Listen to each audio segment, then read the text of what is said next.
Hello everyone, I am the storyteller, and tonight I am here just to help you relax, to drift off to sleep by the sound of the waves, like the whispers of old souls.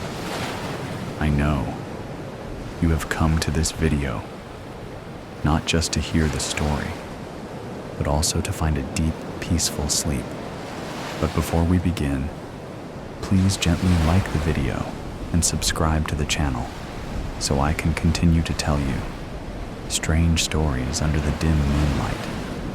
Where are you from? And what time is it where you live? Just relax. Let your body relax. Put all your worries down by your pillow. Let me take you into a world of mysteries where the wind and the waves mingle, and unsolved mysteries are waiting to be told. Are you ready? A wicked walk. Safety starts to feel like a myth when you're selling your body like it's a hanger for a clothing rack. This is me. Am I good enough for you? Are my legs thin enough? Or do they rub together too much when I walk? Do you like my eyes? My chin? Should I swing my hips or not? Do I have a boring face? An average body? I've even been told I was too pretty before. A pat on the hand, the way a child gets a bandage for a wound that nobody can see. Sorry, we're looking for uglier girls. You understand? No, I don't. The music is pumping in my ears so loudly I can't even hear my own footsteps or see the runway when I step onto it. I can feel it under my stilettos. That's all I have to go off of.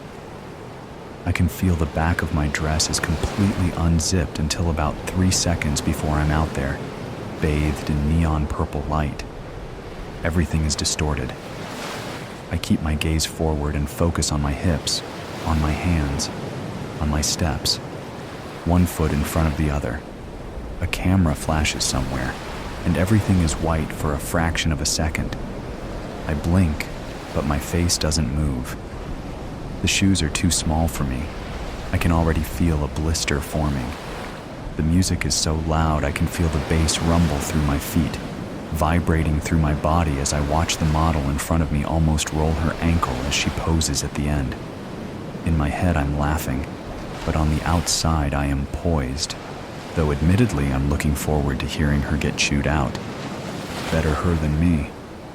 I pose at the end, feeling every vein in my body shooting blood toward my heart, toward my brain, in time with whatever effervescent K-pop track this happens to be. It's in those 3 seconds that I stand there in front of everyone that I feel myself breathe, exhale, and then I'm holding my breath again, all the way until I'm behind the curtain. Backstage, everyone is running around. Girls cluster with stylists and makeup artists, their tits out, wearing nothing but a nude thong. You get used to this after a while. I too am out of my dress in a matter of seconds, disembodied hands moving over my form so quickly I don't even see who they belong to. Could be anyone. I realize as I'm looking around, I don't see the girl who almost tripped. She's nowhere to be found. That's impossible. She'd been right in front of me. Hairspray! Someone beside me yells, and then I'm bathed in that vaguely fruity aerosol scent, my ponytail getting re-slicked while someone else is barking at me for my name. Nobody ever knows anybody's name around here. We're all just bodies.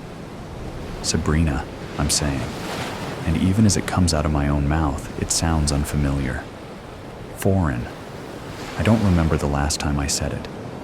They usually just give you a number, throw you in a line. Sardines stuffed into a tin, wet and glittering and completely indistinguishable from one another. The man who was yelling for my name is now sifting through a rack of clothing, all covered with black garment bags. They're marked with our names. Someone beside the first man is picking off multiple hangers, his lips pursed. They all say Amber. I wonder idly if Amber is the one who tripped back there. The man carries off what would have been Amber's looks and tosses them into a garbage can. I furrow my brows gently.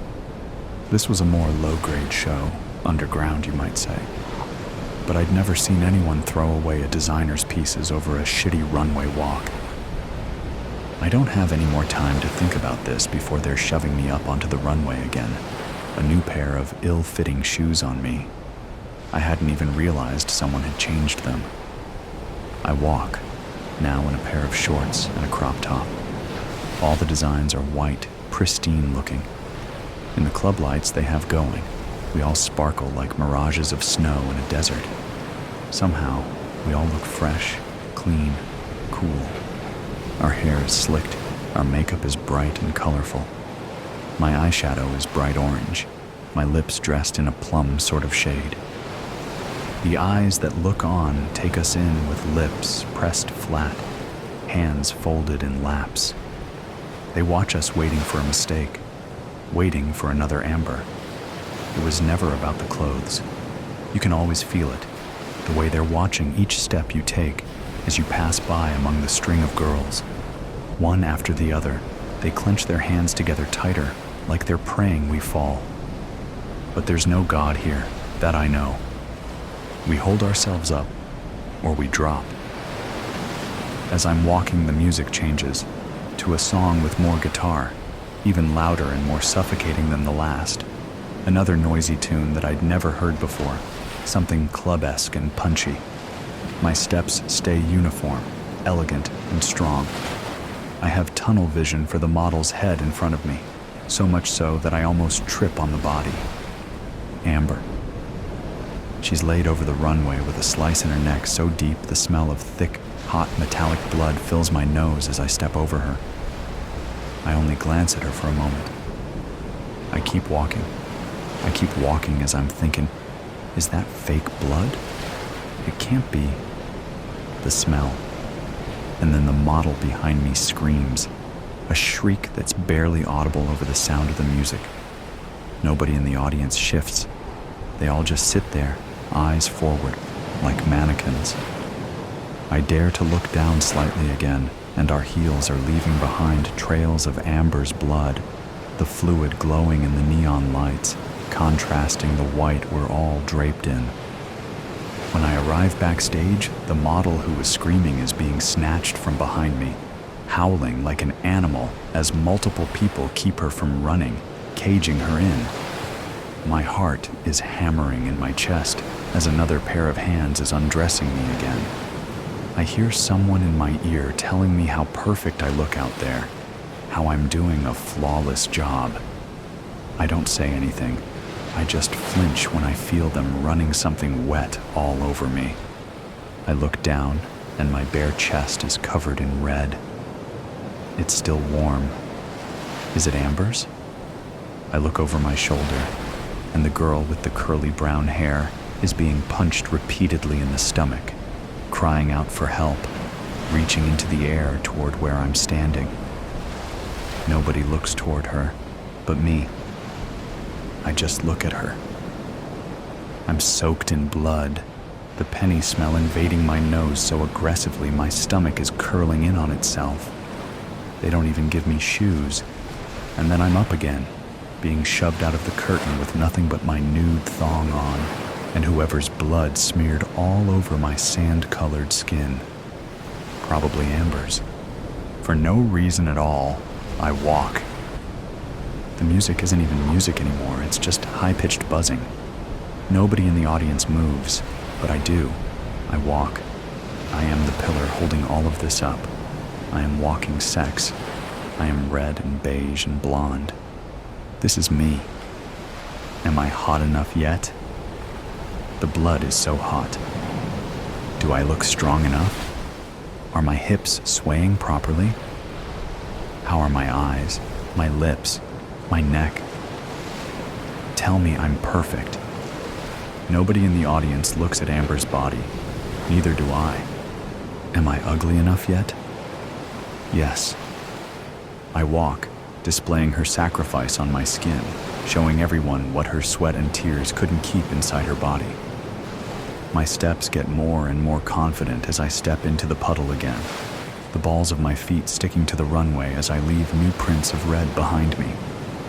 It doesn't hit me until I get to the end that I'm the only model out there, blood drying crusty onto my nipples, blood seeping into my underwear. When I pause at the end of the runway, there's another fluttering of camera flashes, much more explosive than before. White fills my vision, and then I'm turned around again, heading once more for that black curtain. The ringing in my ears is so loud. This is what they were waiting for. When I step behind the fabric, everyone backstage is facing me, as if they were waiting for me to finish. And then they clap, smiling superficially at me as I stand there, blood dripping down my thighs. The girl with the curly brown hair lays there against the wall with her ribs bashed in, her skull spilling out a red and gray mush that looks like discarded Jell-O salad. The other girls, who knows where the hell they went? Better them than me, the Bruja and the Brujo Clay was driving west on I-270 towards St. Louis. The radio was off. He was alone with his thoughts. His father had died 2 days ago, and he was on his way from Chicago to the services, trying to reconcile his feelings on the road. He loved his father, but the old man was very difficult at times. He didn't really view Clay as his son. He viewed him as his private property, to do with as he wished. It was always football practice, baseball games, wrestling meets, karate lessons, and more. Sometimes Clay just wanted to hang out with his friends and play some video games, but there was rarely much time for that. His father spent 22 years in the U.S. Marine Corps. The red light behind the gas gauge lit up. He meant to stop and fuel up an hour ago, but he was lost in thought. Now he was in the middle of nowhere, and who knew where the closest gas station might be? Hopefully something would come up soon. He stopped thinking about his father as this practical concern overrode all else until it was resolved. He saw an exit sign ahead, Snaretown Road. Some little burg out here in the sticks, but there was a faded blue sign showing the standard highway gas station symbol. He exhaled and took the exit. At the end of the off-ramp, he saw nothing but empty road running off to the left, but to his right, he could see what looked like a small village about a mile down the road. He turned in that direction. When he reached it, he realized that you couldn't really call it a village. It consisted of just 3 blocks of commercial space. Most locations were unoccupied, he noticed, with a small grid of houses just behind on either side of the road. There couldn't be more than a few hundred people living there in total. He saw the gas station up ahead on the right and pulled in. Fuck. The gas station was closed, yellow tape around all of the pumps. It looked like it had been closed for years. Why didn't they take that sign down on the highway exit? He didn't know if he could make it to the next gas station, wherever that was, with what was left in the tank. There was a convenience market attached to the gas station, and the lights were off inside. But the door opened, and 2 men came out. They were somewhere in their 50s, or maybe earlier 60s, and they were dressed alike in thick plaid shirts, denim jeans, and brown boots. They waved to Clay and approached his car with friendly smiles. Clay rolled down his window. "Hey there, what can we do you for?" Was there a nervous cast to their smiles? "I just pulled off I-270 for gas, but it looks like I'm out of luck here. Do you know where I can find the closest station?" The 2 men began responding at the same time, but then one deferred to the other. "Yes, sir. You want to just turn right back around, the way you came, and if you continue west on the 270, you'll see an exit for, Williams Village Road, just a few miles down, and they've got a couple of stations there. Good luck to you now." They just stared at him awkwardly. and Clay thanked them and pulled out of the gas station back towards the highway, praying he could make it to Williams Village Road. The needle was right on E. He didn't remember the drive from the highway exit to that little village being so far, but he could not even see the interstate from where he was. He also didn't pass through any other towns or villages when he turned off onto Snaretown Road, but now he saw one up ahead. Just a little 3-block main street surrounded by some homes. When he arrived there, he saw the same vacant gas station with the yellow tape around the pumps, the place he just drove away from less than 5 minutes earlier. He tapped the brakes, and when he saw the 2 men standing there in their plaid shirts, he pulled in again and rolled down his window. The nervous smiles were gone.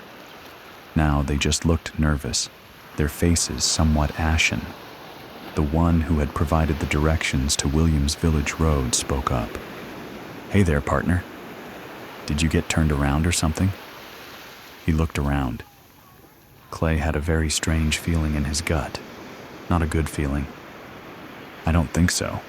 I headed right back down this road towards the highway. I don't know how it could have possibly happened." The 2 men looked at each other briefly. "Well, there's a sneaky turnoff down there that basically loops you back around to here. I'm sure that's what probably happened. You wouldn't be the first. Tell you what, why don't you just make a right turn out of here and stay straight on this road until you reach the 270, and then you just hop on the westbound ramp. You'll be down there at Williams Village Road in no time." After a moment, he nervously added, "Go on now. Good luck." He looked around, and Clay thanked him and followed the directions, which were entirely uncomplicated. Once again, he followed the road back to the interstate, and once again, he drove for a few minutes and arrived back in that same small town with the defunct old gas station. The 2 men in plaid shirts were still standing there by the pumps, staring in his direction. Clay tapped the brakes and pulled in. This time, he killed the engine and stepped out. "Guys, what's going on here?" They stared at each other with grave expressions for a moment, and the one who had done all the talking so far continued to do so. He crossed his arms over his chest and looked down at the pavement. "Well, fella, I'm afraid we have some bad news for you. And you're not going to believe it when I tell it to you now. But eventually, I'm afraid you will know that it's all true." He paused and took a deep breath. Clay's heart started beating harder. The man pointed up to some low wooded hills just beyond the patchwork of homes that made up the little village. "So, for as long as anyone around here can remember, there has been an old house up there in them woods that was home to an old woman and an old man. They came here from somewhere just outside of Mexico City many years ago. They lived way down in Chiapas before that. Old as they were, they lived on as other folks born. Well, after them lived long lives and passed away. The old woman and the old man just kept carrying on. They didn't come down to the village here often, but when they did come down, they always looked a little older. But somehow they were still carrying on." He paused and looked at his partner in plaid. "Charlie, you want to take over here? You can probably tell it better than I can." The other man cleared his throat. "Yeah, sure. So, as Marty was just saying, the old woman and the old man who lived in that old ramshackle house up there in the hills didn't come down here to the village too often. They didn't have to. Now, here's where you're gonna stop believing any of this. But it's true. They didn't have to come down here to the village because if they needed anything, they had a pair of twin gray wolves, and they would just send them down. Those 2 would get whatever they needed. They would just walk into a store, pull the items that were needed off the shelves, and then growl viciously at someone in the store, they didn't care who, until they packed up all those items and followed those wolves back to the old house up there in the hills. Charlie paused to gauge Clay's reaction to this. Normally, Clay would dismiss this sort of fairy tale stuff instantly, but his head was still spinning from what had just happened when he tried to drive back to the interstate, so he continued to listen, wondering where this was all going. Well, sometimes the old woman and the old man did come down to the village. When the weather was nice and when the 4th of July fireworks were in flight, they were sometimes seen walking slowly together, hand in hand. The locals who lived here for a while all called them the Bruja, her, and the Brujo, him. I don't know how that started. It's just what people called them. Maybe they introduced themselves that way at some time. Anyway, one long summer day many years ago, no one can say just how many, they came down into the village. They were walking slowly down this sidewalk right here when some drunk driver came off the interstate in a big old SUV looking for gas and more beer, and he swerved just enough to run the Bruja down. She was killed instantly, and the Brujo screamed in fury as the man exited his vehicle. Mere moments later, the twin wolves were there, and they had him surrounded, snarling with rage and snapping their teeth at him.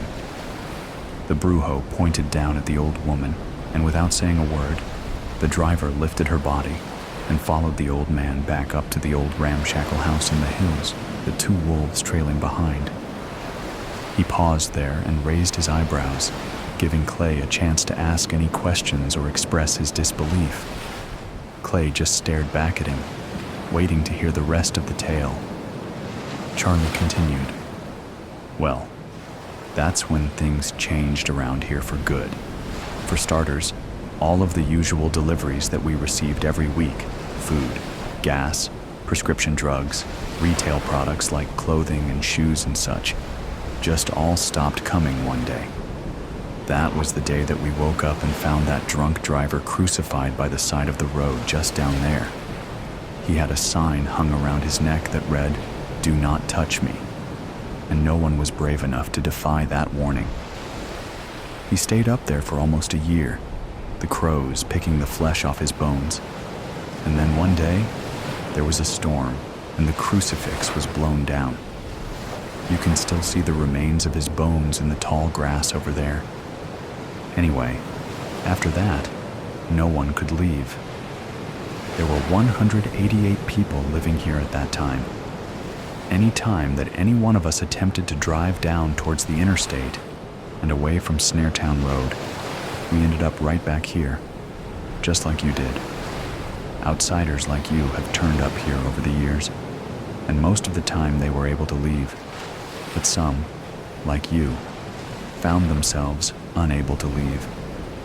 No one knows why, but I assure you, it is real.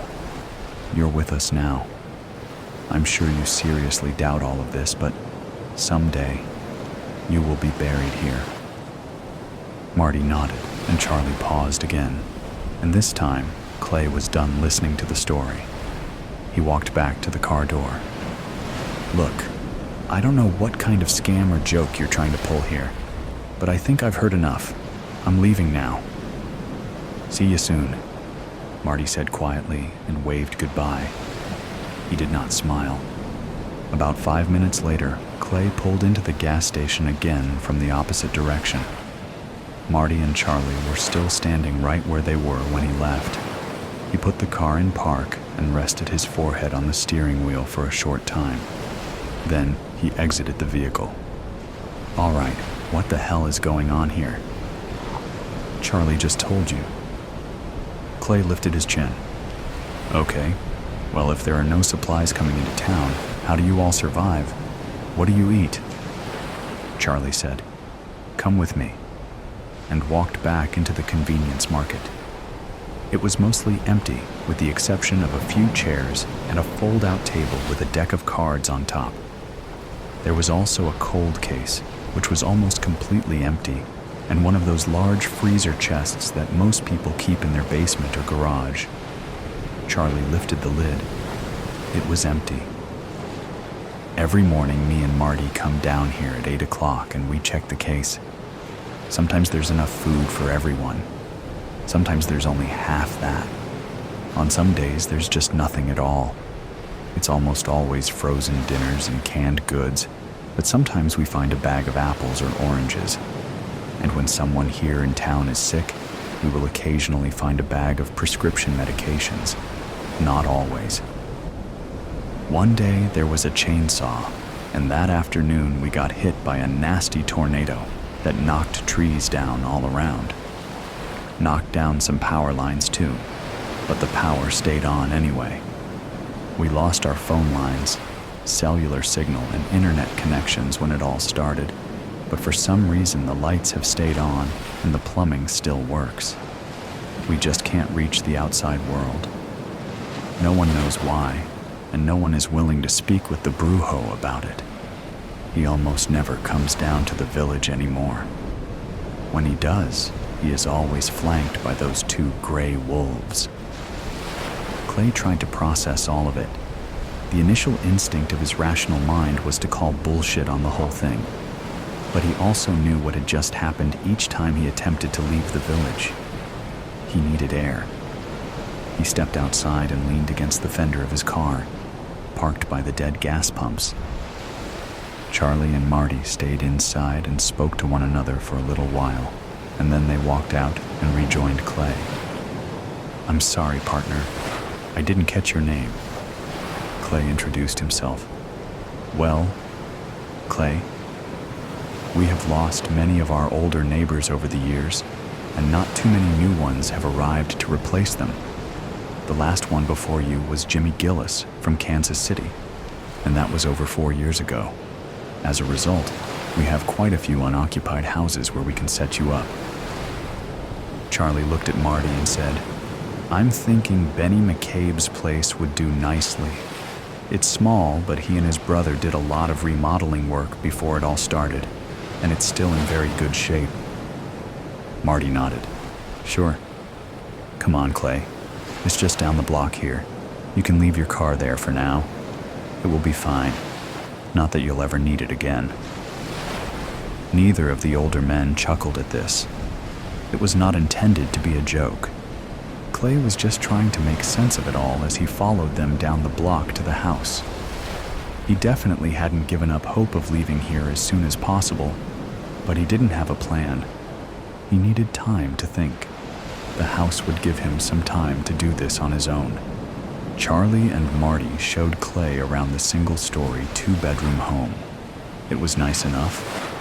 And afterwards, they walked around the little village for a while and introduced him to some of his new neighbors. Everyone was nice, but everyone was also just off in one way or another. They all seemed a bit haunted, a bit broken, and that was right there on the surface. You couldn't miss it. Afterwards, Clay pulled his car down the block and parked it in front of his temporary new residence. He pulled his suitcase from the trunk and brought it inside. Marty came by with a frozen pizza and 2 cans of soda for his dinner. That night, lying in bed, Clay never even came close to finding sleep. He stared up into the darkness and contemplated his situation, his reality. The more he thought about it, the less he believed it.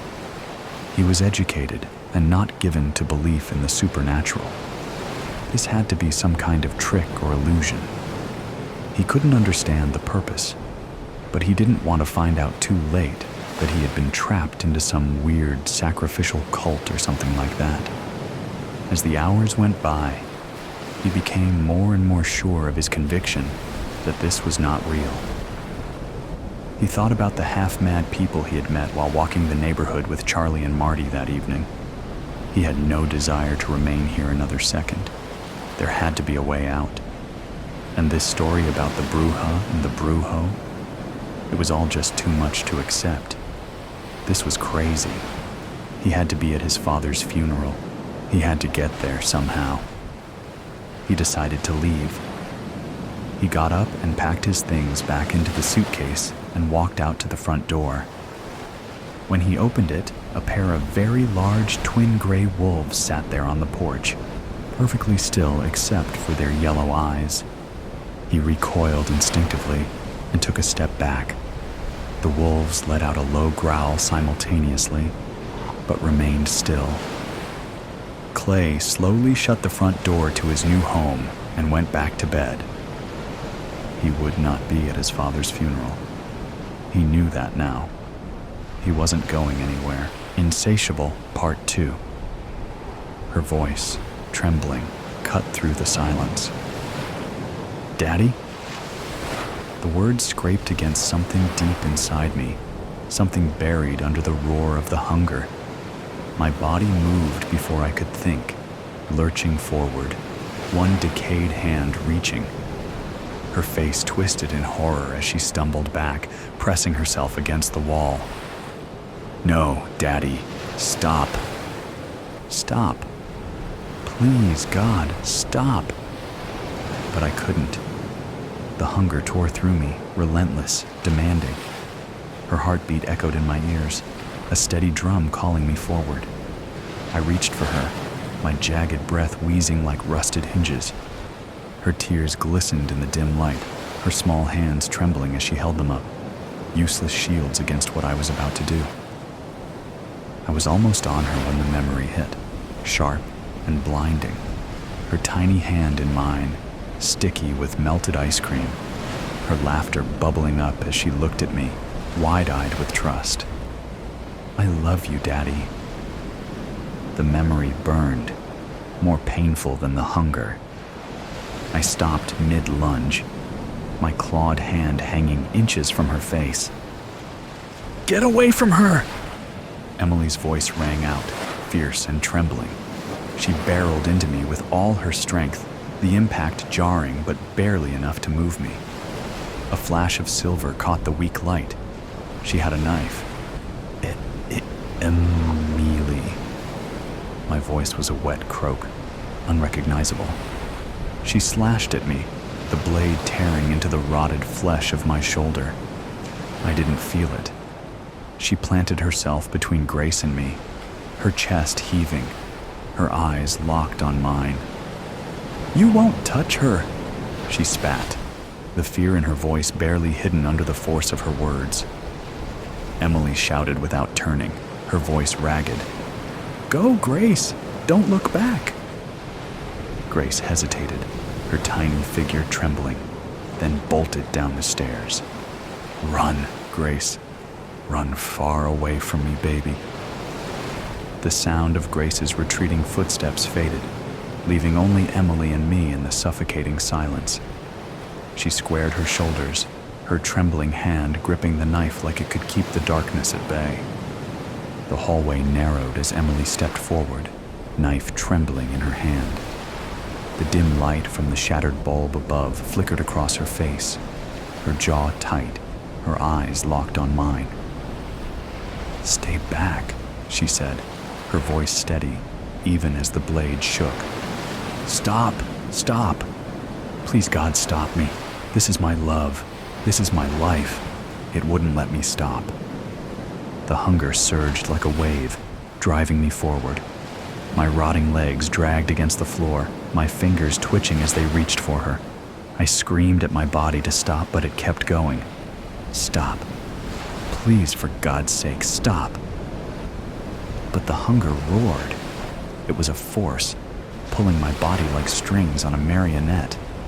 Emily lunged forward, slashing the knife, the blade slicing into my forearm. A wet sound, something that used to be flesh tearing open, oozing dark, thick rot. I didn't feel it. Her eyes widened for a fraction of a second. She'd been expecting pain, a reaction, but there was nothing. "David, listen to me." Emily's voice broke as she stabbed again, tears streaking her face. "You're in there. I know you are. You love us.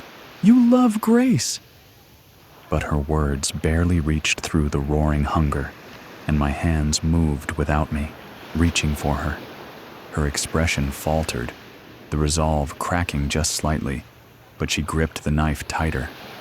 She stepped back, placing herself fully between me and stairs. I lunged. The knife slashed again, this time catching my ribs. I felt the wet scrape of the blade against bone, the sound sharper than the pain I couldn't feel.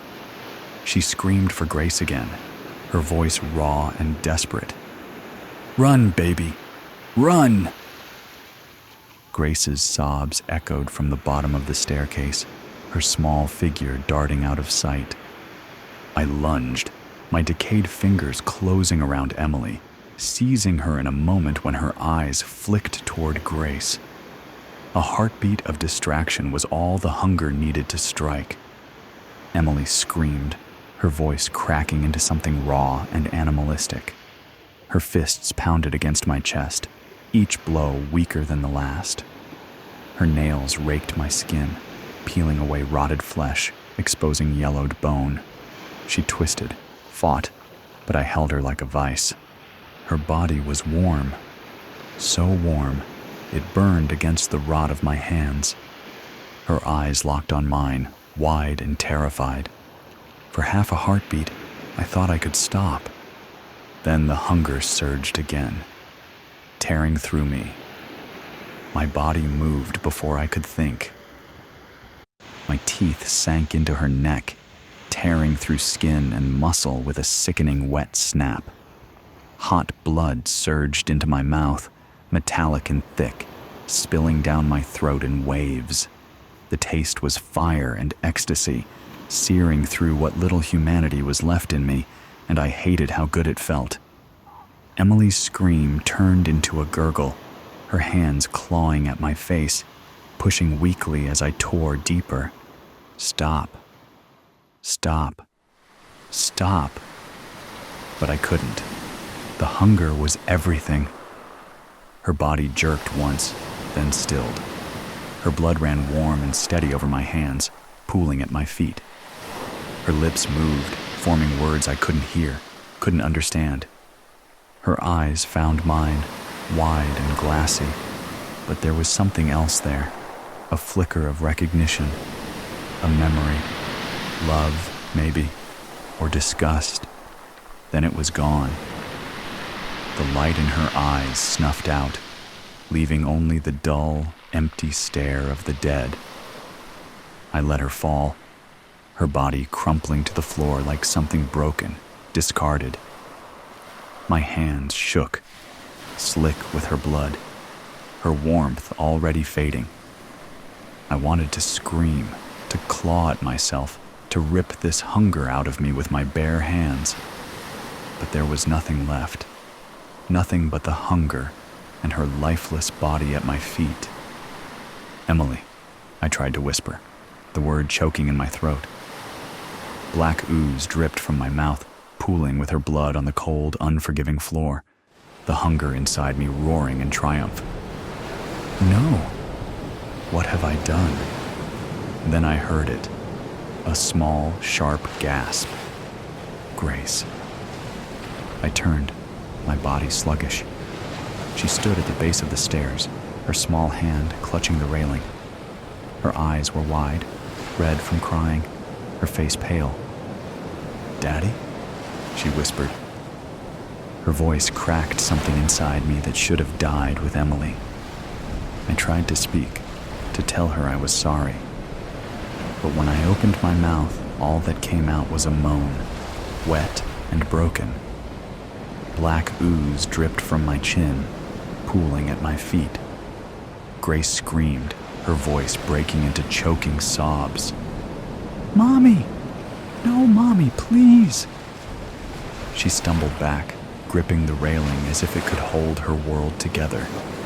My chest, if I still had one, felt like it was caving in, but the hunger didn't care.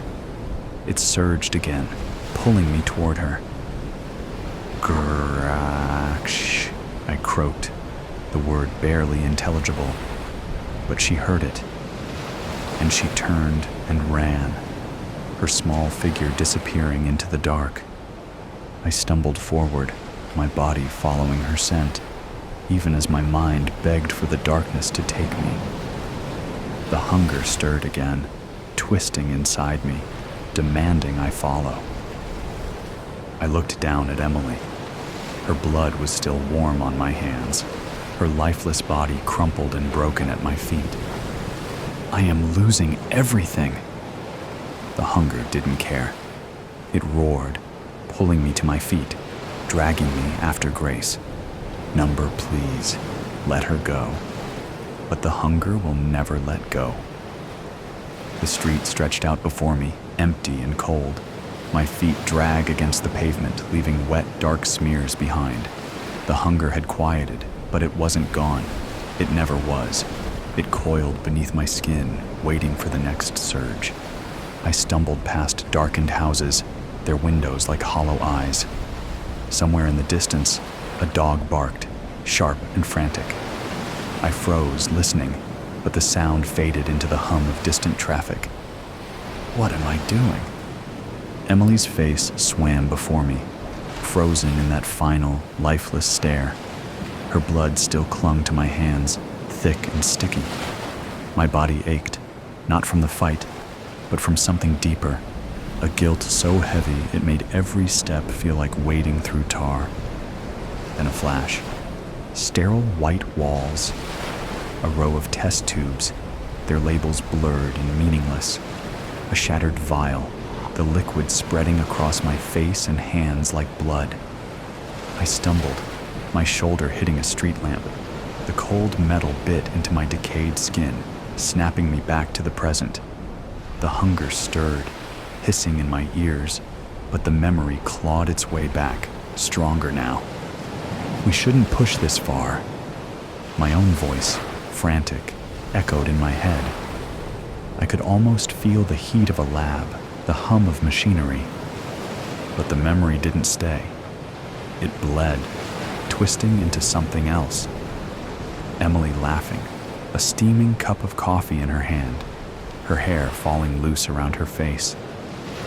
Grace on the living room floor, cradling her teddy bear, her smile lighting up the room. Stop, don't think about them. The hunger seized those memories, warping them. Emily's laughter turned into her scream. Grace's smile faded, replaced by wide, terrified eyes. I doubled over, gripping my knees. The hunger whispered, "Keep moving. She's still out there." I obeyed. The woods were silent except for the sound of my feet dragging through the underbrush. The world was muffled here, the thick canopy of trees blotting out the moonlight, the air heavy with damp earth and rot. My breath, or what passed for it, came in short, ragged bursts. The hunger had returned, gnawing at my insides like a rabid animal. Then I saw her. At first, it was just a shadow, something flickering between the trees. But as I stepped closer, the shape took form. Emily. Number. It can't be. She stood with her back to me, her head tilted at an odd angle. Her clothes hung in tatters where I had shredded them, dark stains splattered across her blouse. Her arms hung stiffly at her sides, and her posture was too rigid, too dead. Emily? But voice cracked, low and growling. She turned. Her eyes were clouded, a milky gray that seemed to pierce straight through me. Her skin, once smooth and warm, sagged in loose patches, exposing butchered flesh.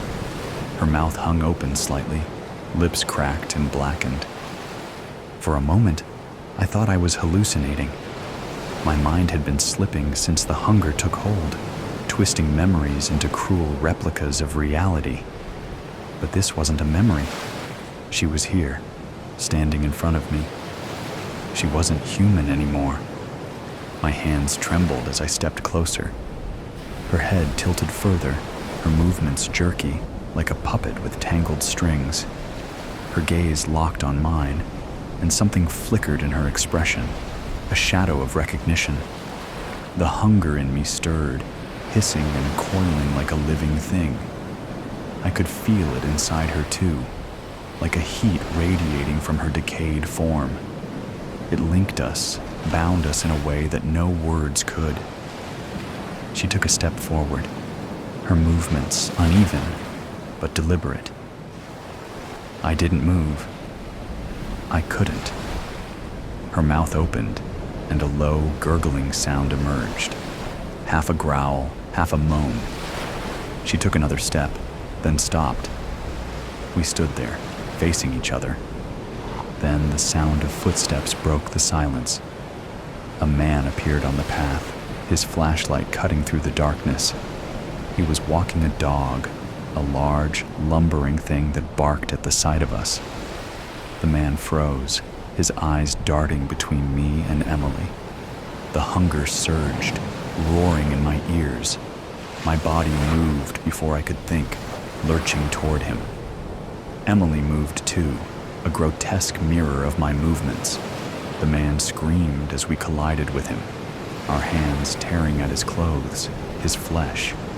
His flashlight clattered to the ground, the beam illuminating the scene in harsh, stuttering flashes.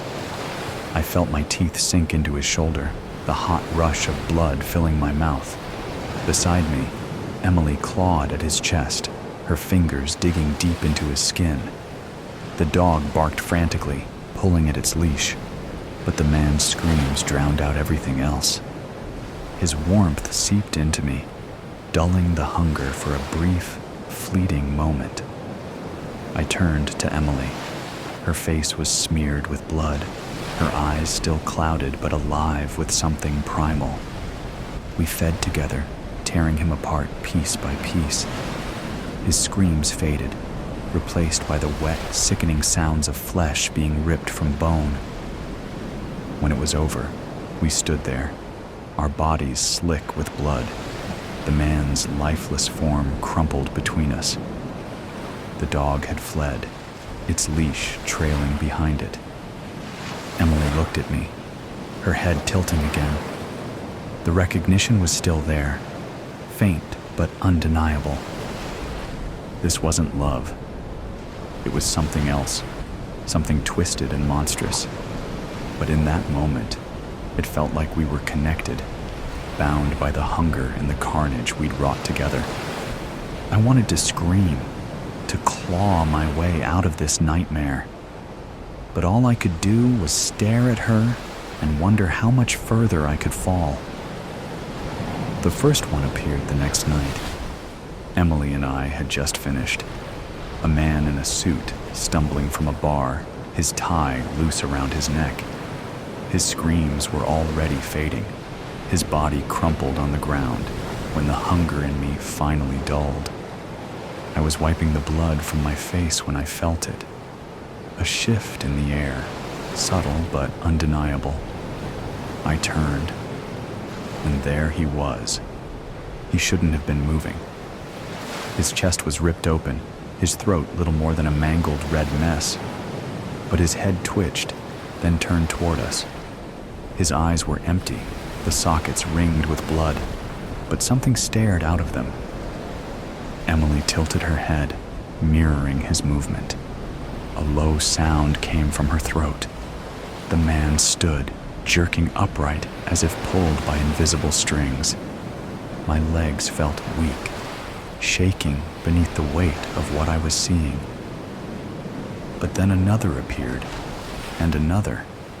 The woman from the gas station, the jogger by the park, faces I hadn't let myself remember, all shuffling forward, their limbs twisted. The sound they made, a low, gravely moan, layered and deep, wasn't noise. It was communication. And I realized the truth. They weren't individuals. They were connected, not to each other, but to the hunger, to me, to us. I looked at Emily, her blood-streaked face impassive, and I knew we were leading them, guiding them. Grace. The hunger stirred, roaring with purpose. I turned toward the dark horizon, where she was still running, still hiding. The horde moved with me, their jerking steps falling into rhythm. We stand at the edge of the hill, The town sprawled out below us like a patchwork of light and shadow. Street lamps flicker, faint and distant, their glow seeping through the trees. The hunger twists inside me, relentless, pulling me forward. Beside me, Emily twitches, her bloodied hand jerking at her side, her head tilting toward the lights. She growls low, her broken body still and yet coiled, ready. For a fleeting moment, something stirs. A memory, faint but sharp. Grace's laughter as she spun in the backyard, her hands outstretched to the sky. Emily leaning against the doorframe, smiling, her hair catching the sunlight. My family. But the hunger shreds it, devours it. I glance at Emily, her clouded eyes fixed on the town, her mouth twisted into something between a snarl and a grin. The bond between us is no longer love, it's need, endless, insatiable. The horde gathers behind us, their collective presence amplifying the pull. I feel their hunger like it's my own. Emily tilts her head toward them, growling in unison. There's no division between us now, just a single relentless instinct binding us together. The lights of the town seem closer, brighter. The scent of life hangs in the air, thick and intoxicating. The hunger whispers, louder now, surging with the weight of the others. The mantra swells in my mind, stronger than before. Grace, grace, grace. Then, music. It drifts up the hill, cutting through the cool night air. The horde behind me stills, their jerking movements halting as the sound reaches them too. I shuffle closer to the edge of the hill. The source of the sound becomes clear, a parade winding through the heart of the town. A line of floats glinting in the glow of street lamps. The faint murmur of a crowd rises and falls, a tide of laughter and cheers. A girl, perched high on a float, her silhouette framed by an arch of shimmering lights. She wears a crown, its rhinestones catching the light in sharp, brilliant flashes. Homecoming. The word slides into my thoughts like an echo from another life, a memory scraped raw by the hunger. The horde stirs, their murmurs rising into a single, unified sound, a deep groan that ripples through the trees like a storm wind. The parade below doesn't hear it, their cheers drowning out the first whispers of doom. Emily lunges forward, and the horde follows, their shuffling steps gaining momentum. The trees shake with their movements, the ground trembling as the mass of us begins to descend. The hunger in me surges, unrelenting, unstoppable. The distance between us and the town closes, the fragile tether of memory slipping from my grasp. Grace. The name whispers through my mind one last time before the hunger consumes it. The horde moves as one, and we descend the hill, Ari. The heat, death of the sun. Reality was having a Monday with a capital M. Never mind that it was Thursday. Or that Monday always began with a capitalized M. Or that both Mondays and Thursdays only existed on Earth. That was all beside the point. Ron liked that about Earth, though, the calendars. Really, humans had something special going on with them. They were great with organizational skills, and he appreciated that, given his role as manager of accounts payable. He was just one cog in the existence machine, but lately Ron felt he might be the only one to really give a hoot about the overall health of the industry. The atmosphere of the Division of Material Validity office was drab, sure, but he found his job of keeping existence running to be interesting. There were an infinite amount of vendors that manufactured the various components of reality, and he enjoyed his role of ensuring that those accounts all got paid for their hard work. Ron's day started off fine enough. His boss, Mike, prattled through the morning meeting with his usual ennui before giving him a checklist of urgent tasks. Ron spent his pre-lunch hours ticking off boxes. Pay the universe's monthly time invoice to keep months a thing. Contact maintenance overdue space-time fabric repair on collapsing wormholes in Sector 12. B. Review discrepancy in inertia. Report on galactic planetary rotation. Forward any Earth RFPs titled, "Oh God, please save us," or similar to upper management. He got through the first two in record time, considering he paid time ahead of schedule, but the Monday-ish nature of the Thursday kicked into high gear as he scrolled through an inbox full of dismally titled RFPs. He'd always thought the DMV overpaid realities freelancers, so he was perplexed as to why there seemed to be so many slackers recently. Humans weren't the only ones having issues. The fluxers on Zemulus 237 were freaking out about Zemulus 237 suddenly rotating backwards. But given their sheer amount of messages, humans were definitely making the biggest fuss. He'd been scrolling for the past 15 minutes, and he still hadn't reached the end of this morning's RFPs to the Savior Department alone. Ron glanced across the aisle at Florence's cubicle and saw that she wore a similarly exasperated expression as she looked through them all.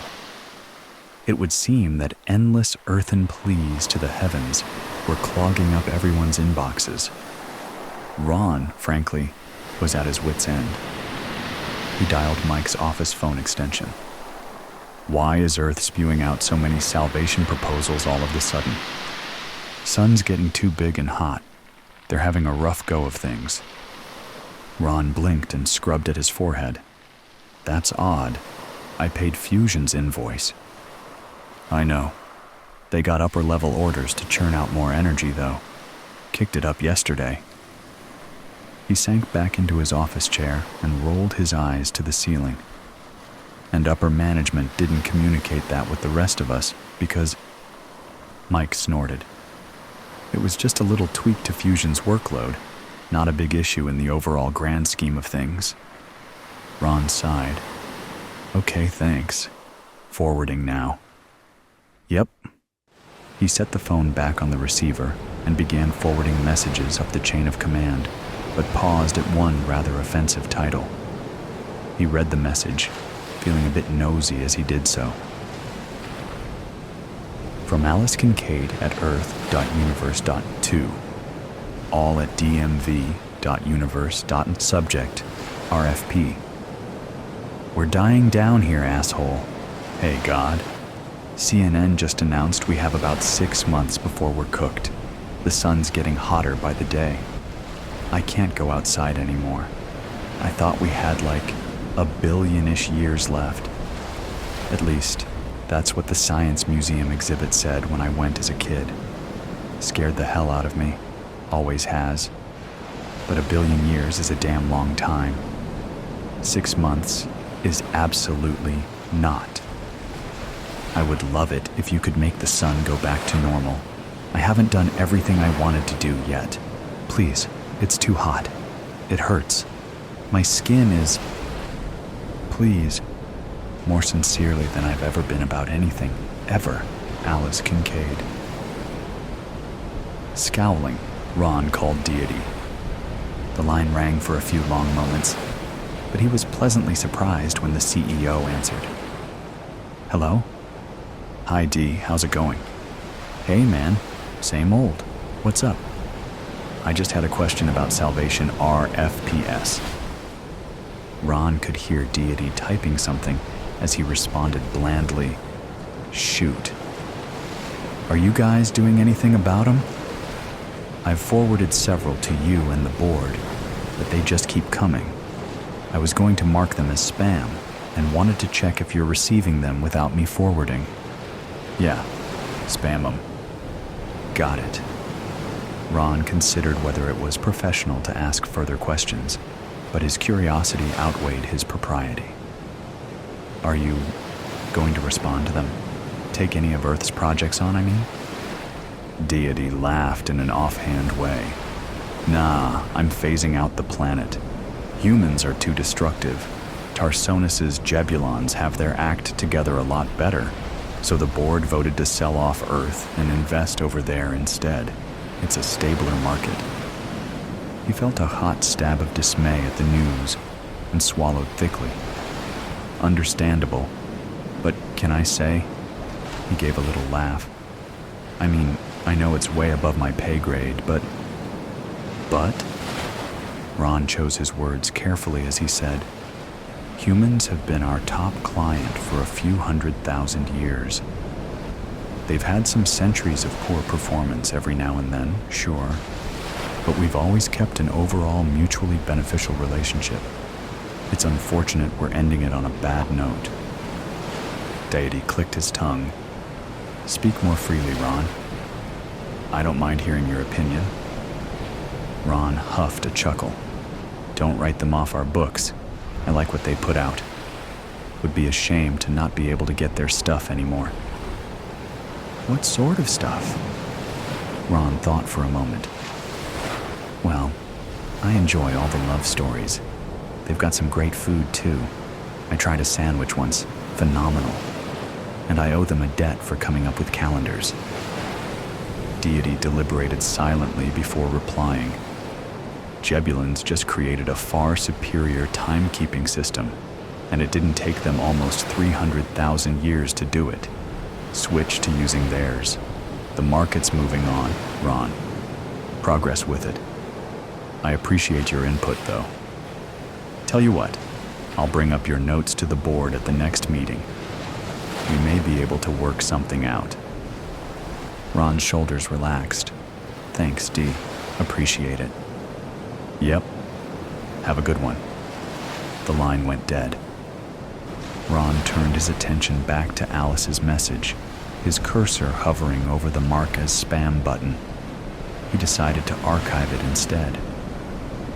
Ron brooded the entire commute home and concluded that he found the DMV's culture and overall philanthropic approach to be increasingly lackluster. Phasing out Earth was a bad move, plain and simple. He didn't understand the decision, even after hearing Deity's explanation. Jebulons had exited the primitive stage of existence far quicker than humans had. True, but their demeanor was overzealous. The DMV's mailroom was constantly overwhelmed with fanatic offerings, and their adoration always felt just a tad too desperate to be authentic. Humans showed their appreciation for reality in subtler ways. They were intentional with it, more honest. A message of gratitude at receiving a tight embrace from a missed loved one. A whispered, "I owe you" when swimming through crystal water. A salute when a sore knot is worked out of a long, aching muscle. Deity was a great guy, a fantastic CEO, but he had a distinct flair for the dramatic that often left Ron dealing with a nightmare at the office. For instance, around 6,000 years ago, Deity hedged a bet that chemistry wouldn't be able to synthesize enough water for Q3 on their current budget, so he'd ordered Ron to increase their payment. Mike had warned the CEO that doing so would generate far more water than could be tolerated by planets with life forms. But Deity had simply responded that those life forms were underperforming. He'd ordered that a handful of profitable creatures be retained for improved reproduction, and the task fell to Ron to proceed with the higher payment. To this day, Ron felt terrible about flooding every planet across 4 galaxies. He settled into his nightly routine, but he couldn't get Alice's message out of his mind. He pulled up the archived message as he ate his supper. After a stiff drink, he forwarded the correspondence to his personal account, then forwarded it to Alice again with an attached reply. From Ron at personal.universe.2, Alice Kincaid at earth.universe.subject. FW. FW. RFP. We're dying down here, asshole. Hello, Alice. Strictly speaking, it goes against protocol for me to send this message, and you are the first life form to receive such a communication from me. so my apologies for any disruption to your evening. Admittedly, I'm unsure how this message might be received by a human. The purpose of this correspondence is to extend my sincere condolences for your current situation and assure you that your concerns regarding your imminent demise will be thoroughly discussed at the next meeting of our board.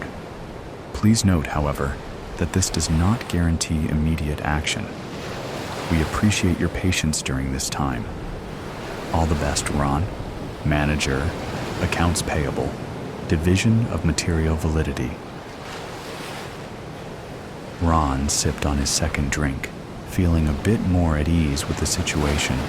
His satisfaction dissipated when she returned a response in seconds. From Alice Kincaid at Earth. Universe. 2. Ron at Personal.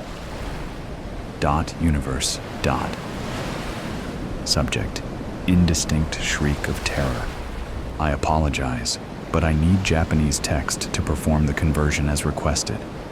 If you'd like me to demonstrate this capability, please provide Japanese text that includes kanji characters, and I'll convert it according to the guidelines. Ron set down his glass and frowned as he replied. From Ron at Personal.Universe. 2.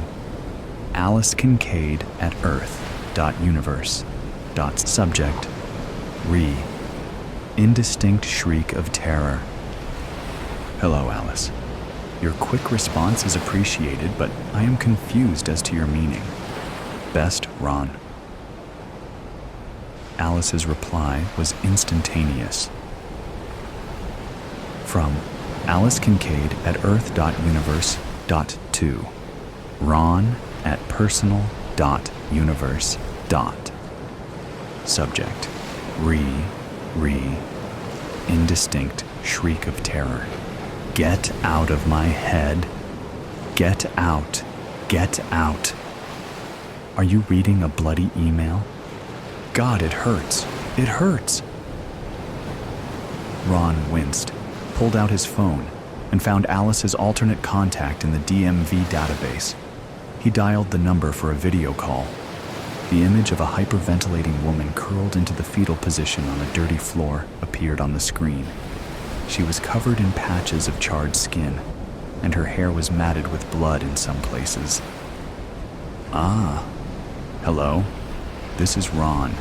Please forgive me for calling you at this hour, and for the pain you experienced receiving my initial messages.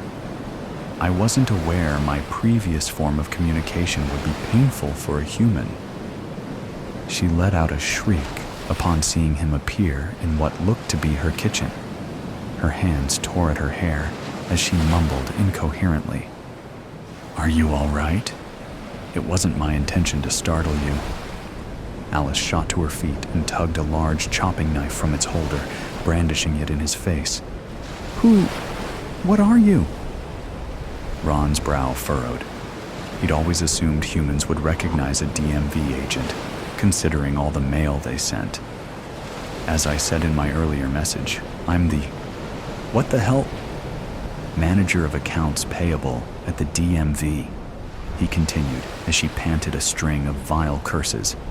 I read your RFP meant for the Savior Department, and I felt just awful about what's happening to your son. I thought I'd give you an update personally, maybe alleviate your fears a bit.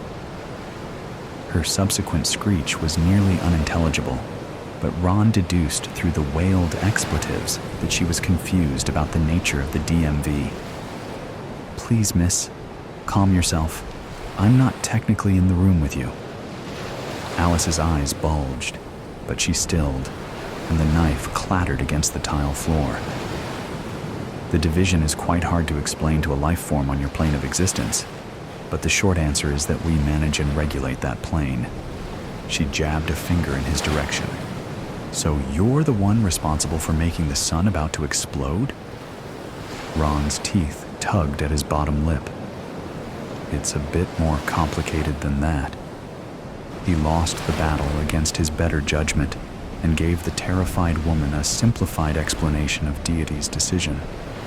When he finished, she sank to the floor in a heap and put her filthy head in her hands. "It will be all right. The board will..." Alice breathed a raw laugh. Ron looked at her with concern as the sound grew in broken intensity. "Miss... angels," she choked out between gasping fits of laughter. "And God and reality itself are all just a bunch of corporate goons, and I'm nothing more than an underwhelming employee, and..." Her laughter morphed into weeping. "Oh, that is cruel." She was an underwhelming client, technically, but Ron didn't correct her. "Is there anything more I can do to help you at the moment?" He cringed at the utter devastation on the woman's face as she turned to nod at him. She was silent for a long moment, staring blankly at the heat-yellowed paint of the wall, before she muttered, "Take me back to that museum all those years ago, so I can tell my 10-year-old self to write a lot of books, to read a lot more of them, to learn the guitar, to become a rock star like I always wanted, or maybe an author." Her voice broke as she slowly stood back up. "To hurry up and find the love of my life, because I've spent it entirely alone, to quit my soul-sucking office job, or to not even take it in the first place, to hug my mom long and hard every chance I get, to tell my dad I forgive him, to make peace right then and there with how insignificant I am, because I am." Ron ground his teeth at the volume of her final sentence, shocked at how viscerally uncomfortable the word insignificant made him feel. "I'll be sure to speak to Deity tomorrow at..." Alice threw the knife with all her strength at his projection, ending the call. "I'm sorry, Ron. I am. But there's nothing I can do. We don't undo what's already been done." Chris, the head honcho over at Time, was being irksomely dense. Ron grumbled, gesticulating at the big machine before them. "I know that. Nothing needs to be undone, just done over again. Run Earth's clock backward a bit, only 20 years. Come on, I'll owe you one. Memories on board. They already primed the woman. We're just waiting on you." Chris ran a hand through his silvering hair. "Deity approved this?" "Not, as such." "Sure did.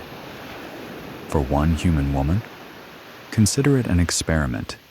You've ran back time before, for far duller reasons. I don't know if I'd consider what we needed done with that woman in the Chaplin film to be..." Ron waved a dismissive hand. "Chris, seriously?" The Time boss rolled his eyes. "Fine. Who, when, and where am I sending her?" Ron explained Alice's plight, and Chris pushed various buttons on the machine. "Just send back her present consciousness into her childhood self. That's it. You do realize that this might kill the woman. We've never reversed memory back into time before." He shrugged and scratched his nose, looking at a sleeping Alice on the screen in front of them. It's an experiment." Chris nodded, then cranked a few more dials. Adult Alice didn't move, but the child Alice on the adjacent screen. Ron cringed as the child screamed and screamed and screamed. Chris sucked in air through his teeth. Child Alice drew frightened looks from the other Science Museum patrons, until finally being subdued by her mother. Ron scratched his temple, chewed the inside of his cheek. The girl screeched, over and over again in her mother's arms. "What's the point?" Chris shut the machine off, locking adult Alice into her child body forever, or at least until the sun exploded. He clapped Ron on the shoulder. "Call that a success?" Ron was silent for a beat, then muttered, Seems like the quick death of the sun might be preferable to the existential crisis brought on by simply thinking about the slow death of it. Think she'll appreciate her life more this time around? Dunno. Sun's still going to explode on schedule. Board's not budging on it. He sighed. No one will remember her in the end, even if she does make something out of her life. Or maybe they will for a little while, now that she can change some things. That's all most of us can hope for, really. To not be insignificant. To do something important with our lives. He shot a triumphant smile at Chris, feeling overall very pleased with himself. At least he was able to do this. Change this small thing to help such a lovely planet. Chris shot him a confused look. Oh no, she can't change anything, man. She did all this screaming the first time around when she learned the sun was going to explode in 1 billion years too. I told you, nothing can be undone, but she will be able to watch it happen all over again with her adult memories and reasoning. Maybe she'll just learn to be grateful. Humans struggle with that.